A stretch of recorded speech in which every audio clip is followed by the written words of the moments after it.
What is up, everybody? Welcome back to another episode of Too Pop to Handle. And not just any episode of Too Pop to Handle, this is the first episode of 2024, which sounds so crazy to say out loud. I feel like it was just 2019 yesterday, but in fact, it was 5 years ago. And when you think about the fact that 2019 was 5 years ago, like kids born in 2019 are starting kindergarten this year. Like, what? No, that's insane. We all say like pandemic time, obviously, like felt fake, but I truly am like, there's no way that we are 5 years from like the last year before COVID. That means next year is 5 years since the pandemic. That time is fake. That is insane. Being 2024, it also means that this is the last year of my 20s. I turned 29 in April. Next year I turn 30, and I'm excited for my 30s. I will say. I have a year and some change beforehand, so I'm obviously enjoying my last year of my 20s, but the whole idea of like, oh, your 30s start and you're old, your life is no, no, no. We're not doing that here, so let's not get that narrative started now. I'm so excited for my 30s and I can't wait to just like thrive. I feel like it's like a new thing of everyone being like, no, no, no, like your 20s is when you figure your life out, and your 30s is when you were just like thriving, doing your thing, having fun. You like figured out what you want to do for the most part in your career. You're making a little more money, hopefully. Like you're able to just like enjoy life. And I can't wait. I'm not gonna rush my last year of my 20s. I will say I'm gonna hang on to what I got. But it is approaching, and that's crazy to think about. Like I turn 30 next year. That's wild. That's insane. Let's not think about it too much. Again, I hope you guys had a fabulous New Year. Hope you guys had fun celebrating. We'll get into a full Vegas and New Year's Eve recap on my end in a few because there was a lot to chat about, all good things, but it was a fabulous holiday. As you guys know, it's my favorite holiday, favorite day of the year, so definitely did not go uncelebrated. But before that, I just want to send some love to everyone because I know that January 2nd and like this week is always like doomsday in the corporate world. I feel like getting back into the swing of things after the holiday, even if you don't have a holiday break, it's just always like that looming feeling of like, all right, let's get back to work because like we're kicking off the new year. We have all this time before our first holiday weekend. So it's just like, it's a lot. And I feel for you. I don't get a holiday break at my job, but I've been in a job where I have. And I feel like there's a double-edged sword, like getting those 10 days, whatever it is, off between Christmas and New Year's is fabulous to just like rest, unplug, relax. But then I feel like getting back into work on January 2nd, 3rd, whatever day it is absolute torture. And I don't know if it's better to just like pretend like you're working between the 25th and the 1st and like just like skate by like I did, or if it's better to have the days off, go back in and just like hit the ground running. I don't know. It's a little, you gotta like, it's like a give and a get from a little bit of both sides. So hope we're all doing all right. Hope we're all making it through. We are halfway through the week. I feel like I say it every episode, but it's a good little marker for me. I'm like, all right, my upload day means I'm halfway through the work week, which means you're halfway through the work week if you're listening to this today that it's released, or if you're listening to it a day or two late, it might already be Friday. So who knows? Regardless, we're doing it, we're getting through, and yeah, I hope your year is off to a fabulous start.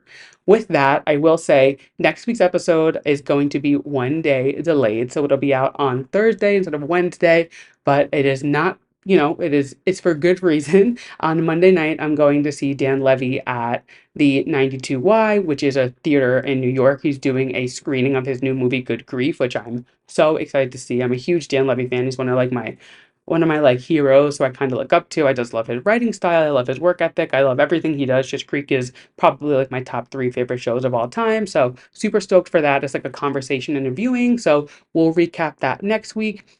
And then you might be being like, well, you record on Tuesdays. Why the fuck does that matter?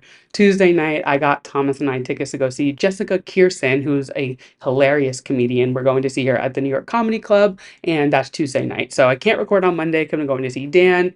Can't record on Tuesday because I'm going to be at the comedy show. So I'm going to record on Wednesday, and I'll give you guys a full recap of those events. But I'm so stoked. We are huge fans of Jessica Kirson. If you haven't seen her on TikTok, please go look her up. I promise you, you will literally piss your pants. She is hysterical. You honestly probably have seen her on your For You page. She's really blown up in the last year, and I can't wait. We're so excited. This is one of my Christmas gifts to Thomas, so very, very excited for that. But again, yes, we will be uploading next Thursday instead of Wednesday, so don't hate me. I promise it'll come, but good things come to those who wait.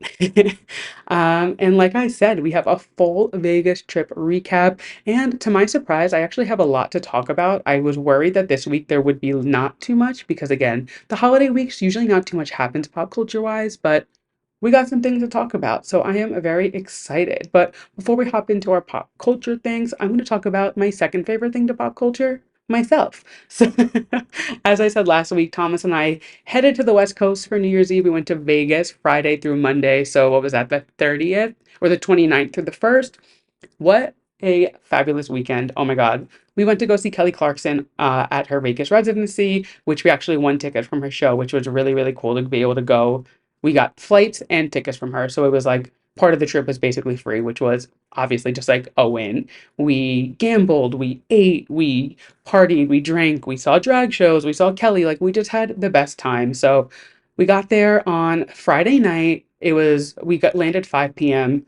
West Coast time, so 8 o'clock New York. So we weren't that tired, but after traveling, you're just like, oh my God, I'm shot. We needed to eat. So we like got to the hotel, dropped our bags, we went and got some food. We walked along this trip. I've been to Vegas before, Thomas hadn't, so I wanted to kind of show him their strip, and we stayed at the Flamingo Hotel. So if you're familiar with Flamingo, I don't know the name of the street, but there's like that strip between the Link Hotel and Flamingo where they have like In and Out, they have the High Roller, they have like those restaurants and stuff. So I wanted to show him that little strip, show him the actual strip, and we ended up going to see the Bellagio water fountain show, which was obviously just like an iconic staple thing in Vegas. And I was like, let's get this out of the way night one. That way we make sure we see it. We're like not partying tonight. Let's go do the like touristy Vegas things, and then we can really kick the party off tomorrow. So we did that.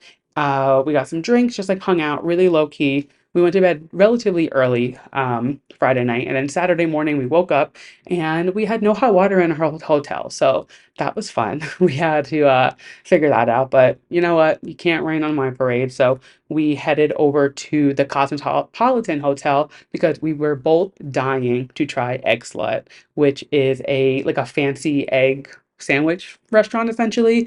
Kayla and Shay, if you're listening to this, hello. I feel like I need to give you a shout out because we've bonded over our egg slut appreciation, and you guys they were the first people I texted when I found out that there was an egg slut in Vegas. I was like, oh my God, I cannot wait. And the only people who I knew would understand it were you two. So hi guys.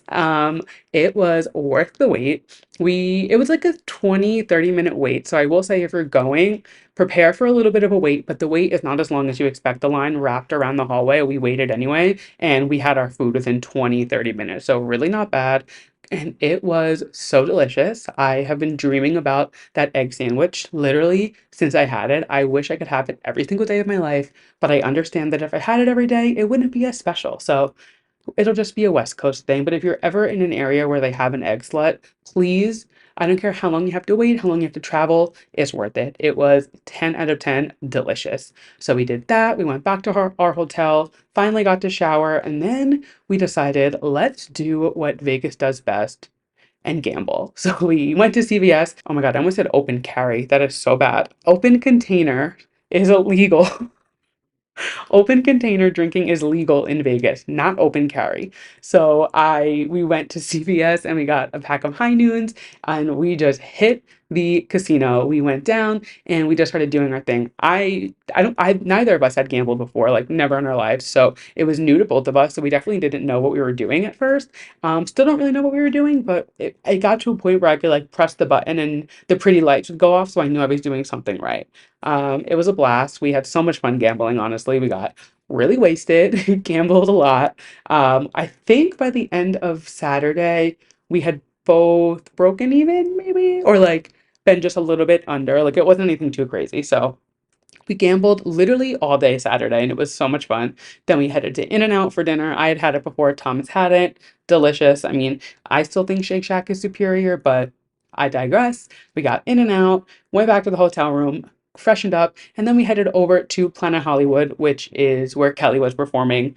Oh my God, she is just the bee's knees. I can't get enough. I never realized how much I love Kelly Clarkson until honestly I started this podcast. I've seen her in concert multiple times. I've watched her show. Like I've always listened to her albums when they come out, but now listening back, like when I edit the podcast or when I listen to it on launch day, I'm like, I talk about Kelly Clarkson a lot, and like I need to just like lean into the fact that like I think I'm a Kelly Clarkson stan. Like she really is just like she's so good. She's just everything. So the show was fantastic. I am somebody who really, when I go to a show, I want thrills. I want Beyonce, Lady Gaga, Katy Perry. I want a performance. I want stage production. I want lights. I want outfit changes. I want choreography. I want dancers. I want you to fly over me. I want you to like fly on a cloud like Ariana Grande or Katy Perry did on their tours. Like I want a production. But the way that Kelly Clarkson is just so charismatic and funny with her audience. It's very much like Adele,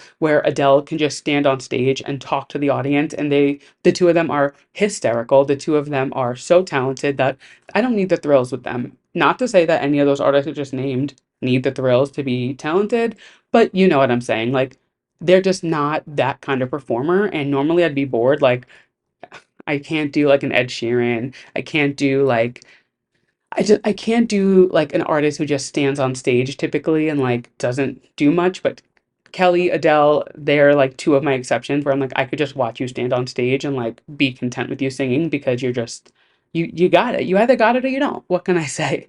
The show was fantastic. It was so good. She's just amazing. She has so many songs that like not that I forgot about, but like she pulled out like so many old bangers and I was like, "Oh my God, Miss Independent, Breakaway, Stronger." Like there's just the list goes on of how many fantastic songs Kelly Clarkson has, and we had the best time. It was so much fun. So she does end the residency in February, but if she goes on tour or anything, you ever have the chance to see Kelly, I would 100% recommend it. I also had this thought and this realization while I was there because I feel like in the past, Vegas residencies have kind of been a sign of like a downfall of an artist. They kind of were like, oh, they're done. They're going to go to Vegas, retire, do their thing. But in the last few years, it's really become like kind of like a pivotal thing in people's careers. I mean, Britney Spears, Lady Gaga, Katy Perry, Kelly Clarkson, Adele. I mean, there's been so many like major pop girls who have done Vegas residencies. Christina Aguilera just started another one. I think hers is only like a week, but still, like, it's just the idea of the Vegas residencies. Sorry if you can hear the sirens. I say it all the time, but Manhattan, baby, what can I do? I feel like Vegas residencies used to really be like, oh, they're done. Like, go to Vegas, you're done, retire, finished. And I enjoy this era and idea of like, no, it's like a staple in their career now. Like, it is a stamp on their passport in their career. Does not mean that they're over, does not mean that they're done. Like, it is just a chapter in a career, and you can continue to like slay and live and yes and work and slay after your Vegas residency. And yeah, just like a weird little I had like a moment halfway through the show. I was like, Kelly Clarkson is nowhere near the end of her career, nor was Lady Gaga, nor was Katy Perry, nor was Britney Spears. I mean, Britney is complicated, but you know what I'm saying. She wasn't at the end of her career, but you know, there was some twists and turns for her. It's a bad example, but you guys get what I'm saying. So I don't know. I had a wonderful time. It was so much fun. And after that, we went off the strip a little bit. We actually took an Uber off to Charlie's, which is a gay bar in Las Vegas. And I have seen it on Instagram. I saw it when I was like looking up things to do. And I was like, oh, it looks like fun. It kind of gave me like Flaming Saddles vibes if you've ever been to the one in Hell's Kitchen, or there was one in West Hollywood, but I believe it's closed now. Just like that cowboy western, fun gay bar vibe. To be like, let's check it out. So we went and it was so much fun. We had a blast. If you're ever in the area, I definitely recommend it. Don't be alarmed when you pull up to the random little strip mall that is in the middle of nowhere because I promise you'll be fine when you go in. Our Uber pulled up and I was like, where the hell did I just direct Thomas and I? Because it was legitimately, we like pulled off the strip, went down this long like highway road, which there were like lights and stuff. And then we like hit this corner and it was just pitch black, nothing there. And there was just like one little strip mall. And it was like in those movies where you see like the flickering light of just like over a door. I was like, oh, this is like we're going to die here. We didn't. Not to give away the ending, but we didn't die. We did survive. And yeah, it was so much fun. There was a few drag performers. They were fantastic. They were so good. Yeah, they're go-go boys going. The music was good. The drinks were good. It was just like an overall really fun night. And then we ended at Charlie's and we had to do something that was so monumental in our relationship and so important that we did it. No, we did not get married. We went to Taco Bell Cantina. Thomas and I are we love our Taco Bell. We love our Taco Bell, especially after we're a little bit under the influence of, a gummy, this or that.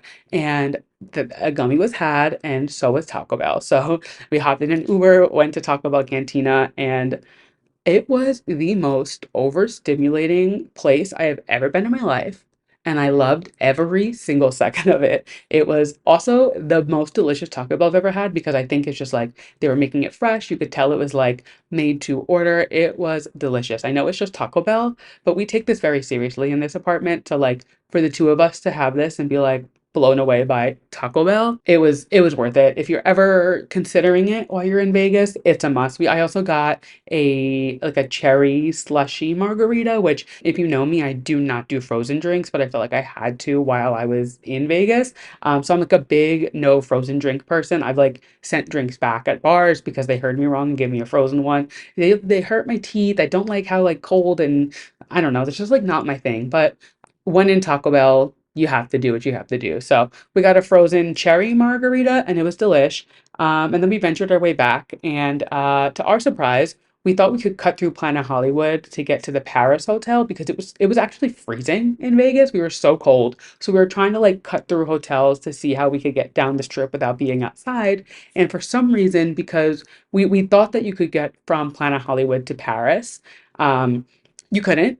And essentially, the reason we thought that is because if you've ever been to Vegas and you've been in the Paris Hotel or Planet Hollywood Mall, the ceiling is painted like a blue sky. So it looks like you're outside when you're there. And we saw that we were at Kelly, so we just assumed it was linked to the Paris Hotel. So imagine the two of us high out of our minds walking around this little strip mall that looks like you're outside. It looks like broad daylight. And we got to the end and we were right back where we started. And it was a big mall. So that kind of sucked. But it is what it is. We did get back to our hotel. And what do sane people do when they get back to a hotel and they're under the influence? Go to bed. What do? We went and gambled more. We got back. We didn't even make it to our room. We went straight for the slot machines and we just kept gambling. And at that moment, I lost everything. I didn't take out too much to play because I know like if I did, I would just keep going and I wouldn't stop. So I'm not mad about my losing. Like it wasn't a lot of money at all. So, but I did lose it, and that kind of sucked. But it only sucked because I couldn't play. I didn't care about like the fact that like I was down $100. Like I was like, whatever, that's fine. But I wanted to keep playing. But I stopped myself. I was like, no, no, no. This is how addiction starts. You're not doing that. And then eventually, I don't even know what time, but we made it upstairs, went to bed, and we knocked out. Then the next morning, we woke up. Mind you, this wasn't even New Year's Eve yet. This was just December 30th. Um, next morning, we wake up, and now it's New Year's Eve, and we had no hot water again in our hotel room, which I need to email the hotel and be like, what the fuck? But we were like, all right, well, we can't not enjoy New Year's Eve. We can't not have fun. So we went to a restaurant in the link, which was called Hash House A Go Go, I believe. It was delicious. It was so good. They are like we didn't know that. We just like looked up breakfast restaurants. We wanted like a good breakfast spot, and it was like the top rated. And when we got there, every celebrity you can imagine had a picture on the wall. Martha Stewart, Neil Patrick Harris, Dr. Phil, like you name a celebrity and they've probably eaten there, and they had like rave reviews and it was so delicious. So definitely recommend. We honestly got so lucky with everywhere we ate this trip. Maybe just Vegas is good about food, but everywhere we ate was delicious. The Mexican restaurant we went to, I think it was like Tayo Tequila Bar or something. It's on the strip. It's directly across from Flamingo, on the like the side strip between Link and Flamingo, diagonal from It's Sugar or I Love Sugar or whatever in that little area. We went there, delicious. I mean, egg slut out of control. We had In-N-Out twice on the trip, and we went to Hash House A Go Go. Everything was delish. So we did breakfast. Then we decided to play with the little evil spirits, and we went and walked to the sphere, which was definitely a little difficult to get to. You have to like figure out like getting around the strip and the crosswalks and whatever, but we got there, and it that thing is so bizarre to me. I It's just like it's huge. I knew it was big, but I did not anticipate it being as big as it was in person. We like were walking closer and closer, and I was like, it just keeps getting bigger, which obviously that's literally science, like duh.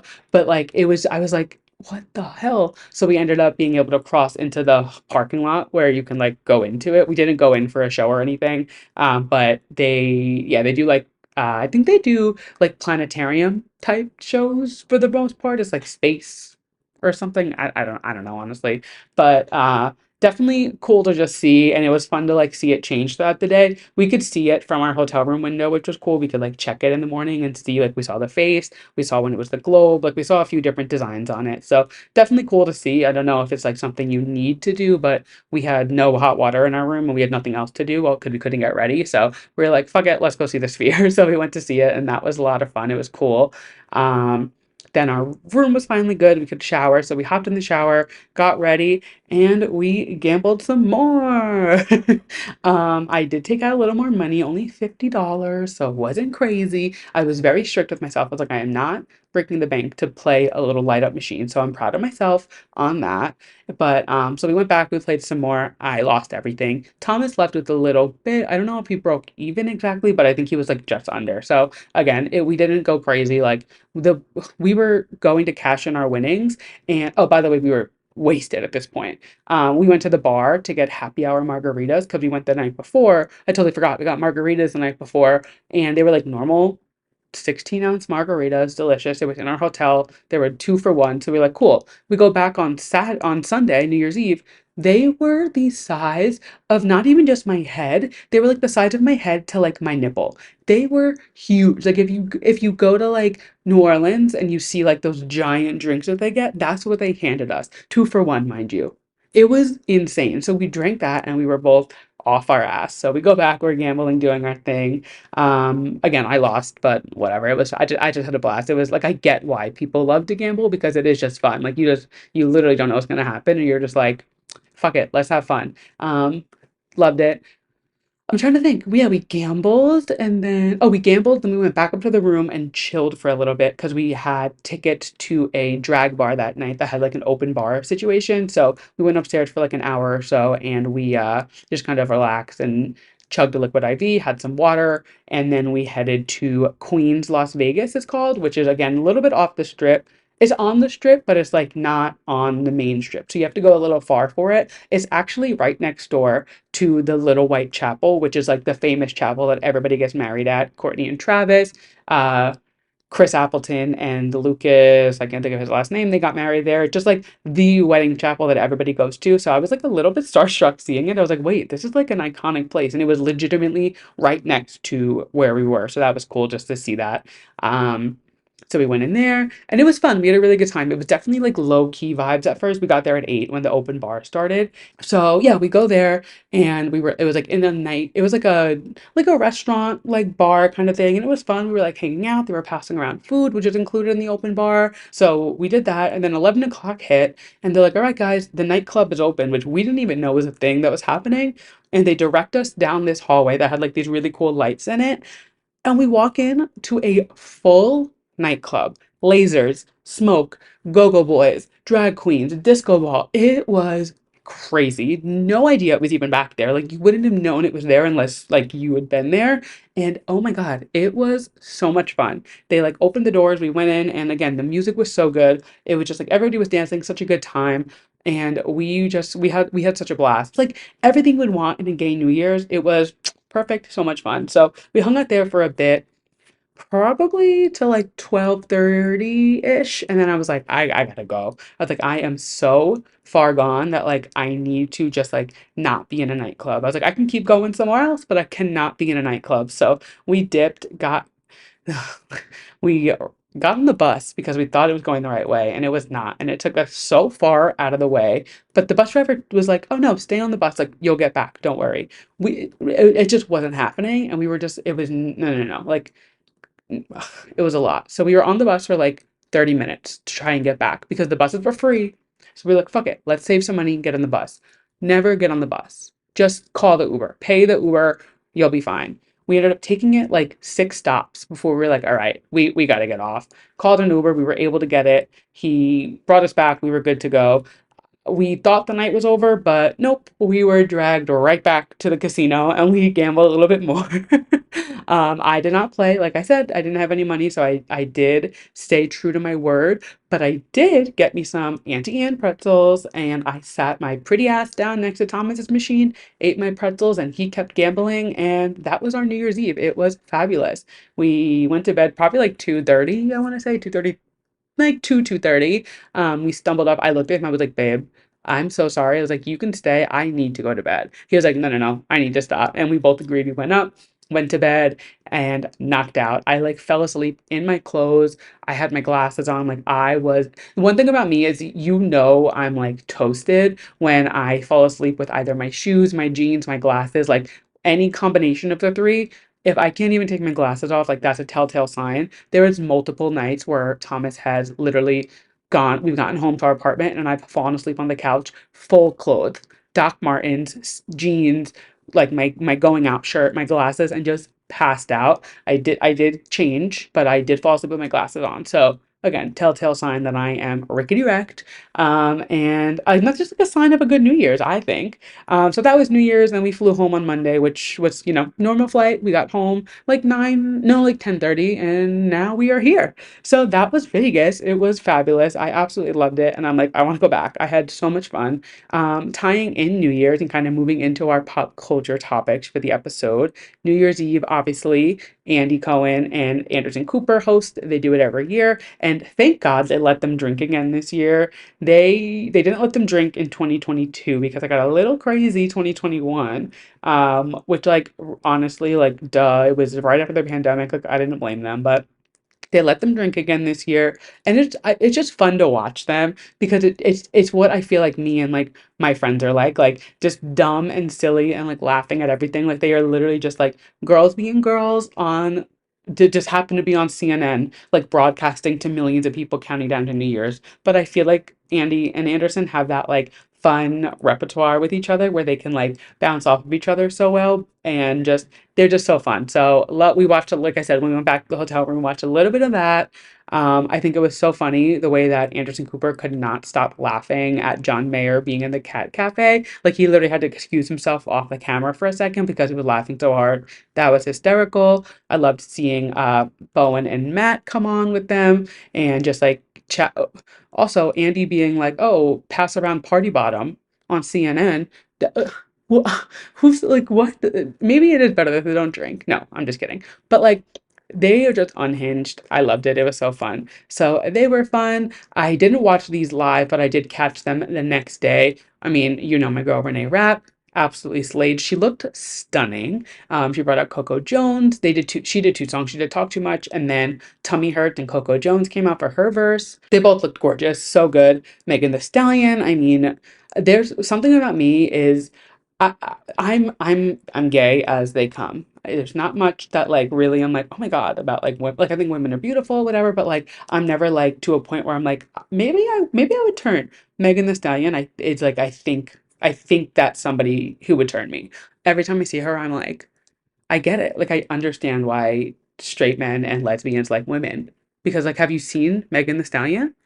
Out of control. She looked gorgeous. Everyone's saying she looks like a WWE wrestler. And like, I don't know if they're trying to like make fun of her or not. I think she looked fucking fantastic. I love her. She looked great. She did great. But the real star of the night, Miss Sabrina Carpenter. I mean, she goes for it no matter where she is. First and foremost, life-size Polly Pocket doll. Like she's just all of her outfits, everything is just always right. She just always looks right, always looks perfect. Her outfits are always 10 out of 10. Her hair is always sitting perfect. Her makeup, like she is so I could look at her all day. She is absolutely gorgeous. And her outro, doing that outro on television, she said, Clark is everybody's favorite dick type. Make a toast to everyone you dislike. Balls are dropping everywhere at midnight. I just love that she does not give a fuck where she is. She is going to make a sexual innuendo and she's gonna run with it and she just kills it. I love her. This was such a good year for Sabrina Carpenter and I know that 2024 is gonna be an even better year for her. I just feel like she is on like riding this high and she's not gonna stop. Like she is fully going for it And I'm here for it. I will be seated for whatever Sabrina Carpenter is serving us. And yeah, that's really all I have to say about that. So that was New Year's as a whole. And like I said, I did not think there was going to be as much to talk about this week just because of like the time of year, but I still have a whole half a page on this Google Doc. So let's keep the ball rolling. Ariana Grande. This fucking bitch. No, we're getting closer to it, so I can't be mad. So she posted last week. Well, she mailed people cards, and it was like this blurred photo of her on the front, and the back said "See you next year" in like red lipstick. And at first, I was like, "Is it something with R.E.M. Beauty?" Because like I'll be pissed if this is like what she's like. She's has clearly has an album ready, and this is what she's doing. But we've pieced it together, and it is for an album. She then on New Year's Eve posted a series of Instagram stories, and one of the captions said, "One of the most transformative, most challenging, and yet happiest and most special years of my life. There were so many beautiful yet polarized feelings. I've never felt more at mercy of and in the acceptance of what life was screaming to teach me. I have never felt more pride or joy or love while simultaneously feeling so deeply misunderstood by people who don't know me, who piece together whispers and make what they want out of their assumptions of my life." So clearly she's like giving us a peek at like what went on this year. Obviously, there was all the drama on the Wicked set with Ethan and her divorce and his baby and whatever. And I'm not here to talk about it anymore. We've talked about it enough. Like we've made our jokes, let her do her thing, whatever. But I think this might be kind of like a tidbit into the fact that like I think we're gonna get more info about this on the album. I think she's gonna give us a little more like insight. Maybe there's a piece of the puzzle that we don't know. Like maybe that hit Ethan and his wife were on the outs anyway. Like they were just maybe staying in it for the kid. Again, this is all just my assumptions, but I do kind of feel like maybe everybody was a little too mean to Ariana. Maybe like me, yeah, maybe there was a little crossover with, spouses. And I'm not saying cheating is right. I'm not, you know, if a home was wrecked, a home was wrecked. I can't change that. But I will be seated for whatever this fucking ponytail bitch has ready for us next year. So say what you want, or this year, not next year. Oh my God, it's 2024. Say what you want, think what you want about Ariana. If you don't like it anymore, if you're not into it, because she maybe cheated with Mr. SquarePants, sorry, not the podcast for you. But moving on, as far as Ariana, she then again this is her seventh album. It's going to be AG7. Don't know a name, nothing like that. But she's leaning into this seven thing heavy. She cleared the at Sweetener Instagram. She also refollowed it. So if you don't know, if you're not an Ariana fan or you forgot what it was, she had this account that she used for it was for Sweetener, Thank You Next, and Positions, and like all the projects in between. So the like the Netflix special that came out, anything she did, Stuck with You, is that the name of the song? The Justin Bieber song. Like anything that happened between those three albums, she would promote in like a 9-piece grid on Instagram. And it was just like a consistent scroll. It was actually so pleasing to look at. It was just like a consistent scroll, and every nine was a new photo, and they would all blend into each other. Whoever set that up and designed it, like, deserves some type of like award in graphic design because the way that it was so seamless every time, that's not easy to do.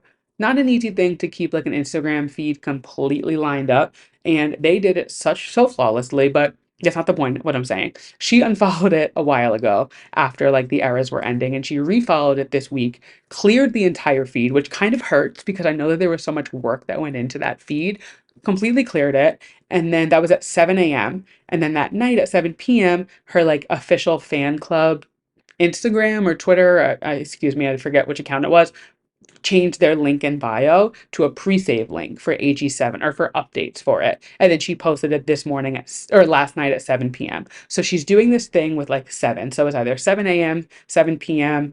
I don't know if she's been doing it in different time zones. I haven't actually looked into that or thought about it, but I've just been seeing it's been like at a 7 a.m. and a 7 p.m. She's been announcing things, which then leads into people going in the code of her website, which is so crazy to like imagine a Victorian child hearing this. Like we are going into the code of a website to find out when somebody's releasing a song. whatever. I love it. So they found in the code that there was the date January 5th, but now people are thinking that she's going to announce it January 7th, and now January 12th is coming into play. So there's like a lot of numbers going on. My theory is she's going to announce it this Sunday, the single or whatever it is, this Sunday, January 7th, for a release on January 12th because she released I'm sorry, she dropped the prices on so many REM beauty projects to $12 today. It turns out she mailed out 12 of those little postcards to the fans. There was only 12 of them. So now 12 is coming into play. So I think the mix of like announcing it on Sunday the 7th, releasing it on the 12th, which is Friday, that's the vision I'm getting. So I'm thinking, I'm not, again, this is not me saying it's happening, but if I was to guess, I'm thinking by next Friday we will have new Ariana Grande music, which is just like, oh my God, how exciting. But yeah, so stay tuned. Well, obviously I'll be updating you guys as we go on Instagram here. We'll talk about it. And when it comes out, it'll be part of a Drew releases. So yeah, that is very exciting. And I don't know. I love Ariana. I can't wait to see what's next for this era. I think she has so many eyes on her right now after everything that went on last year, just in general, with Wicked, with this, with every like it's gonna be a big year for her. And she just like broke a Spotify record also without releasing anything in years. Like the people are hungry for it, the people are ready for it. And I'm also now realizing how hard it's gonna be to get tickets to her tour, which fucking sucks as somebody who literally went to her headlining tour, her first headlining show ever, excuse me, and like has seen her every tour she's been on. I'm gonna have to fight a lot of people for those tickets again, but it's fine. We'll be there. I'll end up there. I always do. And on the topic of people teasing new music, Miss Dua Lipa, you guys know my bitch. I absolutely adore her. Last week, she started sending out some PR to fans. My friend Carolyn, hi Carolyn, I know you usually listen. She received one, and she was actually the first person I saw with one. And then I went on Twitter and started seeing it. So it was just these little like fan packs, nothing too crazy, but it was cool. It was a printed lithograph, and it had like her a little message from her on it. I don't know if it was signed or not. It didn't. I'm assuming it was printed because it looked exactly the same on everyone. But it was that, just saying thank you for signing up for my mailing list. And then it came with some stickers that said Houdini. I think one said Dua Lipa. But then what really was like, whoa, something's happening. Every single one came with a patch, you could put on like a jean jacket or something, and some of them said DL3, which Dua Lipa third album. Some of them said passion, some of them said optimism, and one of them said love. So they had a few different words on it. Not sure exactly what that's tying into. Maybe I'm missing something from Houdini, but I don't think I am. I'm assuming it's alluding to something for the album. So just, exciting to see that there's some movement with the era, because I feel like Houdini came out, she released a remix. She did just drop the 7-inch singles, which I'm still like, do I need the 7-inch vinyl of it? I probably don't, but I'll probably end up buying it anyway because now I'm going through a new vinyl phase collection where I am buying 7-inch vinyls that I know I'm never going to listen to. I digress. We also found out some fun tidbits about the lead single, not supposed to be Houdini. It was actually supposed to be another song that people and insiders are saying is actually like a bigger, crazier, more poppy, like fun song than Houdini, which I love Houdini. I don't know if like the general public does, but I'm obsessed with it. And allegedly there was supposed to be a different lead single, and there was a whole music video shot, all production, whole thing set, and she scrapped it because the music video featured visuals of like people with explosions and guns, and I guess, or things like that. And it was right after everything that happened with Israel and Palestine. So she felt that it was like not tasteful, which I actually really appreciate the fact that she did hold back on it, even though it was literally her lead single and it was apparently like a huge high budget music video. So wondering if we'll ever actually see it. I think maybe down the road it'll be all right to release it, but I think it's really admirable that she held off on it and waited because of what was going on, with the war and everything happening. So just interesting tidbit to learn. I hope we do get to see that video when the timing is right. But it just makes me so excited. This year is going to be huge for music. I feel it. I mean, I talk about it so regularly. We have Dua Lipa, Ariana, SZA. I mean, there's just so many albums coming out, and another person who is teasing some things, Lil Nas X. This is just a small tidbit, but he posted today actually, 2 or 3 images on Instagram, and the caption said, "I know it's been 2 years, but y'all ready for a show?" I love Lil Nas X. I've seen him in concert twice. Yeah, two times. He puts on such a fantastic show. My God, I went to his tour and I saw him at Jingle Ball, what am I saying? Gov Ball. And I was fully expecting to just see his tour again at Gov Ball because it wasn't that far away from each other when I saw the tour versus that. He did a whole new set, whole new like design, choreography. It was a whole different show than his tour, which I just think when an artist does more at a festival than just their typical set, I give them props. I think it's so cool to like see that they care enough about festivals. Like if you don't really know about like concert music scenes, I feel like festivals are usually just like they'll book someone big, they go out, they always do a good show, but it's usually something similar to a tour if they did a tour in the past year or so.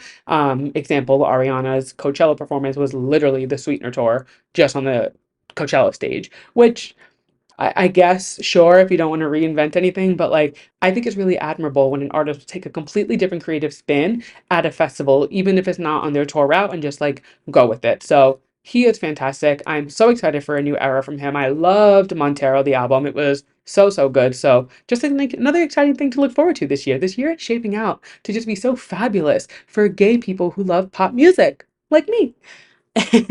And my last little pop culture story of the week, Gypsy Rose. Told you I was going to talk about her probably every week, and I have no plans on stopping. Gypsy Rose, she is free. She is released. She has been active on social media, and I can't talk about this without mentioning her following on Instagram. I've followed her account since it got released in like October. And the day she got released, Thomas was like, wait, what's her Instagram? So I sent it to him and she had 70,000 followers. I was like, oh my God, wow, cool. By the next day, she had 2 million followers. That is insane growth. Mind you, that was Thursday. Now by today, we are less than a week from her release. 5.8 million followers. She is growing so rapidly fast on Instagram. I actually didn't check her TikTok numbers, but I'm sure they're up there too. But her first Instagram picture she posted, like out being free, got like 5 million likes, and she only had like 2 million followers. It's insane. The people are eating it up. We're here to support Miss Gypsy Rose. Okay? She celebrated coming home with her family. They had a cute little party for her husband, her sisters, everyone was there. They did like confetti, they had a welcome home sign, super cute. And then something that I was actually really confused about, and there's not any more information on it. I looked up and down. Her parole officer ordered her to leave the state of Missouri this weekend. So she wasn't able to go to the Chiefs game where she was trying to meet Miss Taylor. So that sucked. She literally had tickets for the game and everything. And for some reason, her parole officer told her she had to leave the state. So I don't know that she left or that she just like didn't go to the game. I didn't honestly didn't look into it that much because I was like, that's just weird. So she didn't get to go to the game. She didn't get to see Taylor. She didn't get to see Travis, rocking the stage at Arrowhead. But I'm sure, I'm manifesting. I think my biggest prediction for Gypsy Rose this year is that she's gonna get the 22 hat at the Eras tour one night. I swear to God, whether I am there, I'm not planning to go to another Eras tour date, but who knows? Life happens. Maybe I'll end up at one. But if I'm watching it on a grainy live stream, or if I see it the next day on TikTok that Gypsy Rose got the 22 hat, I will be doing an emergency podcast episode. Even if it's a 5-minute episode of me just getting on, I will need my live reaction on camera because that's going to be a turning point in my life.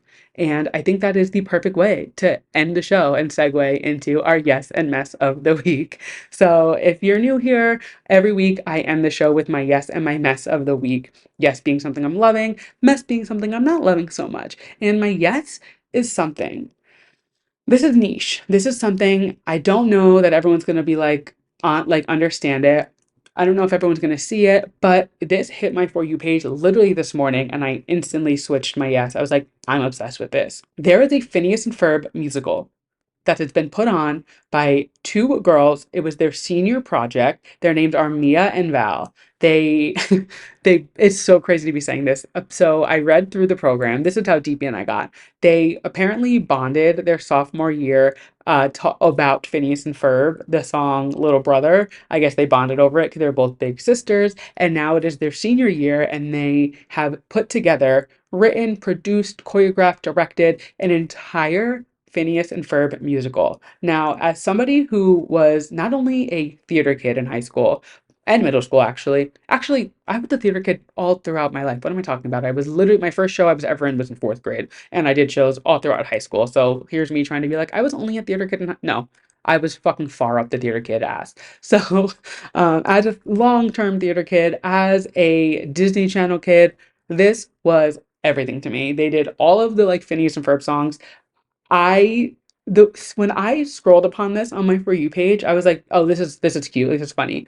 But then I like looked at the comments and I noticed that they were posting the whole show and it's full the whole thing's on YouTube and I think I need to like get really really high and watch it one of these days because I was at work when I saw it, but it is just it's incredible. It's so funny. The girl who plays Candace sounds just like Ashley Tisdale. The costuming was hysterical. I mean, it's obviously it's not like a crazy Broadway production, but just like the way that they danced just like the cartoon characters. It was so funny. It was so funny. I love lighthearted, I say stupid in a loving way, just like stupid, funny content that just like speaks to a niche and they are going viral. They have like millions of views on these videos. Like, and mind you, you go to the account and she's like a Harry Styles fan account, but she just directed the Phineas and Ferb musical. I was like, girl, you better. So yeah, that's my yes. If you haven't seen it, definitely just look it up. It's like Phineas and Ferb the musical on TikTok. It is hysterical. I loved it. And my mess of the week. Straight women at gay bars need to be stopped. They need to be put under control and like put in their damn place. So Saturday night we went, like I said, to Charlie's in Vegas. And there was this straight woman there, and I know that she's straight because she was there with her fiance, who she would not tell anybody how long they were together. She was just like all over him, and we all kind of pieced together that it was kind of like a little Vegas rendezvous, and they probably met 4 days ago, and now they're married, or engaged at least. She was so fucking annoying. She was touching the drag queens. She was flashing her ring. They had like a little twerking contest. She went up and she was like all over the floor blowing kisses to her husband. And just like there's got to be a line where straight people come into gay queer spaces and just like they need to be put in their place. They need to absolutely just like know what's up. They need to chill the fuck out. When I saw her, the drag queen like came over to like was getting tips, if you collect your money. She like put her hands up to the girl's breastplate and like outlined her body and I was just like, do not touch the drag queen. Don't touch anybody. Like it's like an ongoing issue where people just like think they can touch drag queens because I don't know, people are just fucked up and twisted. But she was like fully like caressing this drag queen. Stop touching the drag queen. Know how to act. Go back to your stupid little straight sport bar. Don't come to a gay space and try and act like you're the main, feature and you're the reason everyone's here because we're not. I could care less about you and your cheap little ring that you probably got from a Walmart with the man that you met 4 days ago. Like, get it together. Get it together, Mary.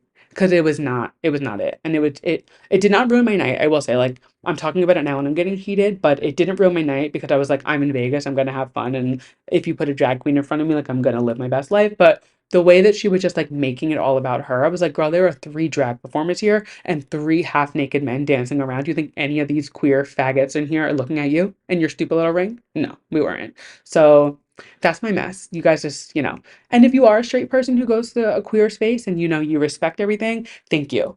I appreciate you. Keep it up.